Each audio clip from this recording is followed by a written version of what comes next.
नमस्कार, श्री स्वामी समर्थ. तुमच्या सगळ्यांचं आपल्या चॅनलमध्ये मी खूप खूप स्वागत करते.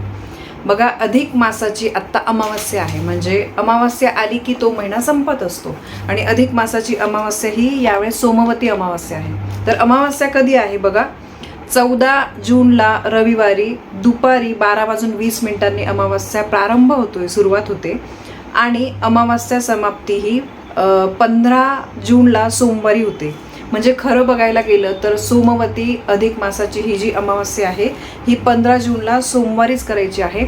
अमावस्याचे जे काही उपाय वगैरे आपण करणार आहोत तर ते आपल्याला सोमवारीच करायचे आहे 15 जूनला. तर या अमावस्येला खरंच खूप महत्त्व आहे. या अमावस्येला आपल्याला काय काय करायचे, अगदी छोट्या छोट्या गोष्टी आहे त्या तुम्ही करा. संपूर्ण अधिक मासामध्ये मी बऱ्याचशा सेवा उपाय तपाय तुमच्यासोबत शेअर केलेले होते. तुम्हाला त्या सेवा जमल्या असतील तर अतिउत्तम, 100% तुम्हाला त्याचं फळ नक्की मिळेल. पण समजा काही कारणांमुळे ऑफिस असतं, लहान मुलं वगैरे असतात, तर त्यामुळे तुम्हाला सेवा जमल्या नसतील तर अमावास्येला न विसरता महिलांनो हे उपाय करा. काही सेवा सांगते त्या नक्की करा. छोटे छोटे उपाय आहे ते आपल्याला करायचे आहे. अधिक मास अमावस्येला आपण पुरुषोत्तम अमावस्या म्हणून सुद्धा ओळखत असतो. तर बघा, पितृदोष निवारण करण्यासाठी आणि भगवान विष्णूंच्या कृपाप्राप्तीसाठी या दिवशी स्नान केलं जातं, पवित्र नद्यांमध्ये स्नान केलं जातं, दान केलं जातं, तर्पण विधी केलं जातं. त्यामुळे आपल्याला खूप फायदा होत असतो. आपल्या आयुष्यामध्ये सुख समृद्धी प्राप्त व्हावी असं जर वाटत असेल तर या अमावस्येला चुकून पण तुम्ही काही गोष्टी ज्या आहे त्या करायच्या नाही आहे. काही गोष्टी आवर्जून करायच्या आहे. म्हणजे काही नियम पाळायचे आहे, काही करायच्या नाही आहे. तर सगळ्यात पहिले म्हणजे बघा, आपल्याला काय करायचं आहे, पवित्र नद्यांमध्ये स्नान करायचं आहे. मी दरवेळेस सांगते, आम्ही नाशिक या शहरामध्ये राहतो. इथे गंगा नदी आहे. पंचवटीला गंगा नदीवर बरेचसे लोक स्नान करत असतात. कमीत कमी तिथे पाय बुडवतात आणि डोक्यावर ते पाणी शिंपडत असतात. म्हणजे आमच्या इथे ठीक आहे, पण सगळ्याच ठिकाणी पवित्र नद्या असतात असं नाही आहे. तर तुम्ही गंगाजलची एक छोटी बाटली घरामध्ये आणून ठेवा आणि प्रत्येक दिवशी जेव्हा असा महत्त्वाचा दिवस असतो, अमावस्या, पौर्णिमा, काही सणसूद असेल, तर पाण्यामध्ये 2-2 थेंब तुम्हाला ते आंघोळीच्या पाण्यामध्ये टाकायचं आहे गंगाजल आणि त्याने स्नान करायचं आहे. पवित्र नद्यांमध्ये स्नान करणं शक्य असेल तर नक्कीच करा. नसेल तर हा ऑप्शन तुमच्याकडे आहे, हे तुम्ही करू शकता. बघा, आपल्याला करायचं असेल ना, मग आपण बरोबर सगळं करत असतो. दुसरी गोष्ट म्हणजे हे गंगाजल बघा कुठे मिळतं, जिथे देवांचं सामान मिळतं चांगल्या ठिकाणाहून घ्यायचं. कारण बघा, रस्त्यावर पण आजकाल काहीही विकतात, पण तुम्ही चांगल्या ठिकाणाहून घ्या. मी स्क्रीनवर नंबर देते, त्या ताईंकडून पण तुम्हाला गंगाजल जे आहे ते मिळून जाईल. यानंतर दुसरी गोष्ट म्हणजे पितरांसाठी तर्पण करायचं आहे. पितृदोषापासून मुक्ती मिळवण्यासाठी तुम्हाला नदीकाठी किंवा तुमच्या घरच्या घरी पितरांच्या नावाने तर्पण करायचं आहे. म्हणजे पाण्यामध्ये काळे तीळ घालून आपल्याला एक विधी करायचा असतो. तर्पण कसं करायचं याचा पण व्हिडिओ आपल्या चॅनलवर आहे, तुम्ही नक्की बघा. आणि जिथे पवित्र नद्या असतात तिथे अमावस्येच्या दिवशी तर्पण विधी हे करून म्हणजे देतात. तिथे काही गुरुजी लोक वगैरे बसलेले असतात, त्यांच्याकडून आपण करून घेऊ शकतो. कारण पितृदोष आहे ना, आपल्याला जर पितृदोष लागला तर तो घालवण्यासाठी आपल्याला खूप काही करावं लागतं. एक वेळ देव जर नाराज असतील त्यांना प्रसन्न करणं सोपं असतं, पण पितृ जर नाराज असतील तर त्यांना प्रसन्न करणं खरंच खूप अवघड असतं. आणि प्रत्येकाच्या डोक्यावर काही ना काही पितृदोष असतो. म्हणजे पितृदोष म्हणजे बघा, मी काही दोष केले असं नाही. आपले जे आधीची पिढी होऊन गेलेली आहे किंवा आहे त्यांच्याकडून सुद्धा काही चुका झाल्या असतील तर त्याचे सुद्धा दोष आपल्याला, त्या दोषांचा परिणाम आपल्याला सहन करावा लागतो. आपल्याकडून काही दोष झाले तर त्याचा परिणाम आपल्या मुलाबाळांना सहन करावा लागतो, वाईट परिणाम. तर त्यामुळे आपण सुद्धा काही गोष्टी म्हणजे व्यवस्थित करायच्या आहे.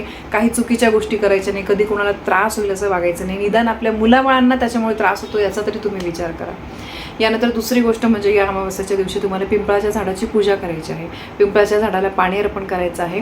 त्यानंतर तिथे तुम्हाला गाईच्या तुपाचा दिवा लावायचा आहे. यामुळे पितृ तृप्त होतात. पिंपळाच्या झाडामध्ये भगवान विष्णूंचा यासोबतच पितरांचा सुद्धा वास असतो. दर अमावस्येला तुम्ही पिंपळाच्या झाडाजवळ दिवा लावत जा. तुम्ही बघितलं असेल, जवळपास कुठे पिंपळाचं झाड असेल ना, अमावस्येच्या दिवशी बघा तिथे दिवा लावलेला असतो. खूप लोक उपाय करत असतात, पण ते सांगत नाही, बरेचसे लोक सांगत नाही. तर तुम्ही सुद्धा करत जा. दान धर्म करा. गरजू व्यक्तींना या दिवशी तुम्हाला अन्नधान्य, त्यानंतर वस्त्र, त्यानंतर उन्हाळा चाललेला आहे त्यामुळे थंड पाणी तुम्ही दान करू शकता. काही तुमच्या यथाशक्तीने काही दान करा. असं नाही 500 रुपयाचं दान केलं म्हणजेच चांगलं झालं, असं नाही. तुम्ही अगदी 10 रुपयाची पाण्याची बाटली जरी कोणाला घेऊन दिली ते सुद्धा दान झालं. तर बघा, दान आपल्या मनावर आहे, आपल्या यथाशक्तीने आपण करू शकतो. यासोबतच या दिवशी तुम्हाला गौसेवा करायची आहे, म्हणजे गाईची सेवा. गाईला हिरवा चारा आणि गूळ खाऊ घालायचा आहे. जवळपास कुठे गोठा असेल तर तिथे तुम्हाला जायचं आहे. आमच्या इथे पण जवळपास बरेच 3-4 किलोमीटरवर गेलो तर बऱ्याच ठिकाणी गोठे आहेत. तर वसुबारसचे सुद्धा व्हिडिओ मी तुमच्यासोबत शेअर करत असते, त्यावेळेस पण तुम्ही बघितलं असेल. गाईची पूजा, वासराची पूजा मी करते. आणि अमावास्येला तुम्हाला गाईला हिरवा चारा, गूळ खाऊ घालायचा आहे. जिथे गाईचा गोठा असतो ना, तिथे पैसे देऊन आपण चारा विकत घेतो आणि तिथे सोय असते. प्रत्येक आजकाल आहे ना, प्रत्येक ठिकाणी प्रत्येक सोयी असतात. फक्त आपली मनापासून इच्छा असेल ना, मग आपण त्या गोष्टी शोधून काढतो. तर असा हा अधिक मासामधला अमावास्येचा दिवस खरंच खूप महत्त्वाचा आहे. नक्की तुम्ही त्या दिवशी सांगितलेले उपाय करा. बघा, मी उपाय अगदी सोपे सांगितले आहे.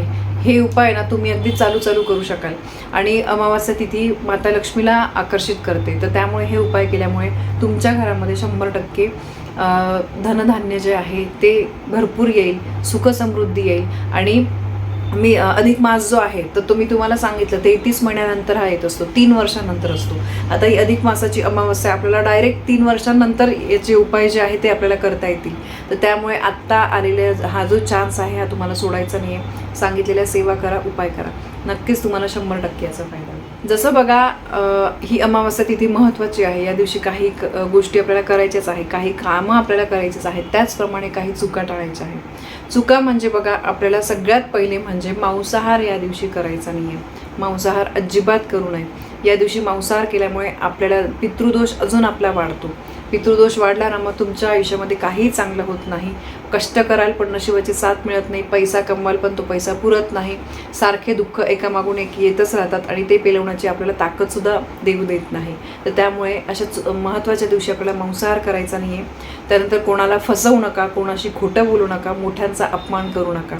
या महत्त्वाच्या गोष्टी आपल्याकडून नेहमीच पाळल्या गेल्या पाहिजे. पण त्यातल्या त्यात अशा शुभ दिवशी जर या चुका आपल्याकडून झाल्या तर त्याचा 100% वाईट परिणाम आपला आत्ताच याच जन्मामध्ये भोगावा लागतो. आणि मग आपण म्हणतो, मी एवढं देवाचं करते तरी पण माझ्या बाबतीत असं का घडतं. तर या काही चुका होऊन जातात. आणि कधी पण लक्षात ठेवा, शुभ दिवशी तुमच्या दारामध्ये कोणी काही मागायला आलं, तुमच्या यथाशक्तीने काही द्या, त्याचा अपमान करू नका, त्याला हकलवून लावू नका. कारण बघा, या गोष्टी ना या पाळल्या गेल्या पाहिजे. आजकाल माहिती, मागणारे सुद्धा काहीही मागतात, पण तुम्ही चांगल्या शब्दामध्ये सांगा की माझ्याकडे हे आहे, मी हे देऊ शकते. हे तुम्ही चांगल्या मनाने याचा स्वीकार करा. कारण आजकाल सगळंच बदललेलं आहे. तर त्यामुळे मी म्हणत नाही अगदी ते मागेल ते आपण द्यायला पाहिजे, असं अजिबात नाही.